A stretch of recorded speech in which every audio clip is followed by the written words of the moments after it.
Halo pemirsa semuanya, selamat datang di YouTube Ujung Tanjung. Kali ini saya mau memanggang ikan di pinggir sungai. Saya sudah menyiapkan ranting kecil yang nantinya akan ditusuk-tusuk ke dalam ikan supaya ikannya itu tidak bengkok saat dipanggang.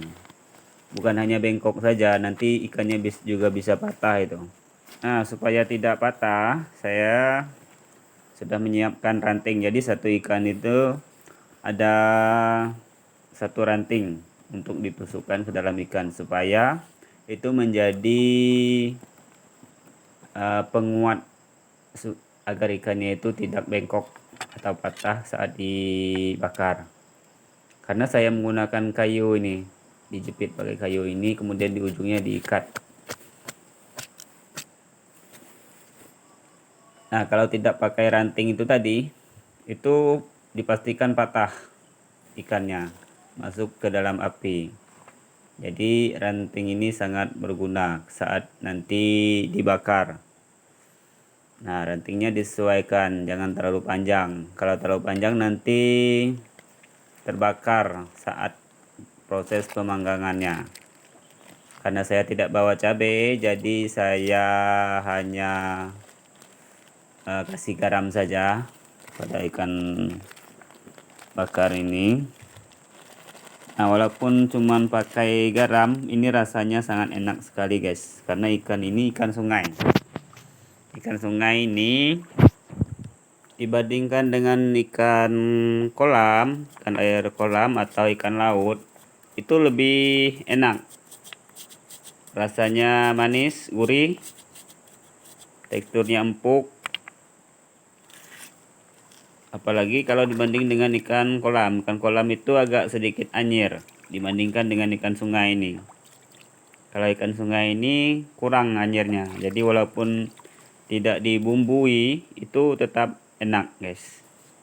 Nah, ini ikan sungai yang banyak di tempat ini. Kalau di tempat kalian ikan ini apa namanya guys?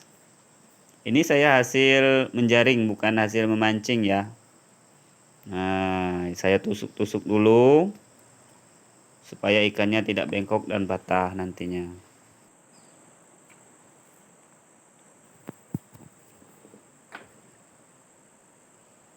Saya masukkan ke dalam kayu ini. Tipsnya itu kayunya itu cari kayu yang kuat, yang nggak terlalu kering, yang kayu hidup, supaya nanti kalau kena api itu tidak serta-merta terbakar. Kalau kayunya itu kayu kering, nanti kalau kena api itu terbakar. Ikannya belum masak, bila pemanggangnya sudah patah. Jadi supaya tidak terjadi seperti itu, pilih kayu yang masih hidup supaya tidak mudah terbakar.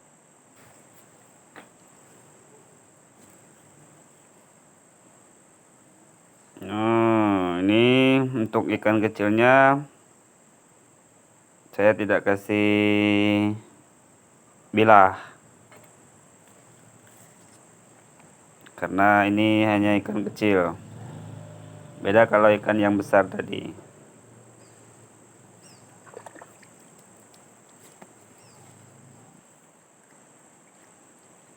Nah, untuk susunan ikannya ini, ikan yang kecil diletakkan terlebih dahulu. Karena nanti supaya rapat kita memanggangnya itu. Jangan sampai ikan yang besar diletakkan di pinggir, itu tidak betul itu. Nanti ikan yang kecilnya itu tidak terjepit dengan rata, tidak terjepit secara sempurna. Jadi letakkan ikan kecil di pinggir dan ikan besar di tengah-tengah. Itu ya kalau memanggang di alam liar. Nah,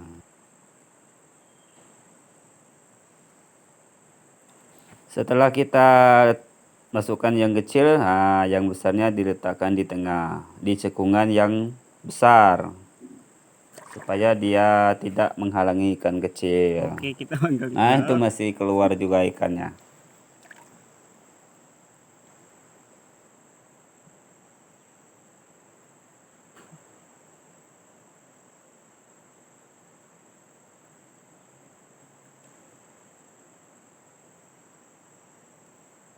Ini harus dilakukan secara tepat ya, dan hati-hati supaya ikan yang kecil-kecil itu tidak tercecer keluar. Apalagi nanti pada saat pemanggangan ikannya itu bisa jatuh ke dalam api dan masuk ke dalam abu pembakaran. Jadi kotor ikannya kan. Nah, supaya tidak terjadi seperti itu harus disusun rapi-rapi. Agak sulit juga sebenarnya kalau memanggang pakai kayu ini.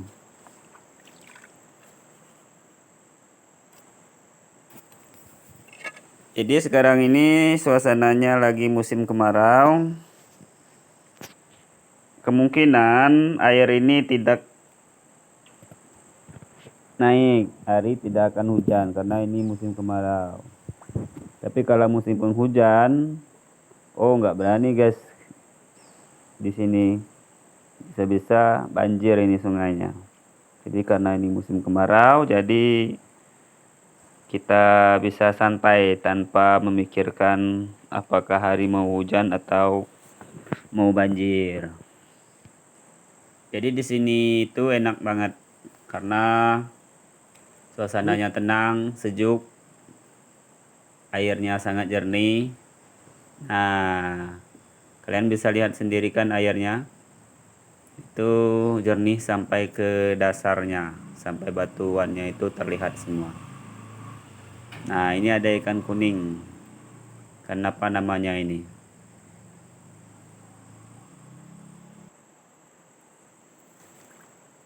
Kalau di musim kemarau, biasanya kami di sini sering berburu ikan. Karena musim kemarau airnya surut dan dangkal. Jadi mudah untuk menyelam.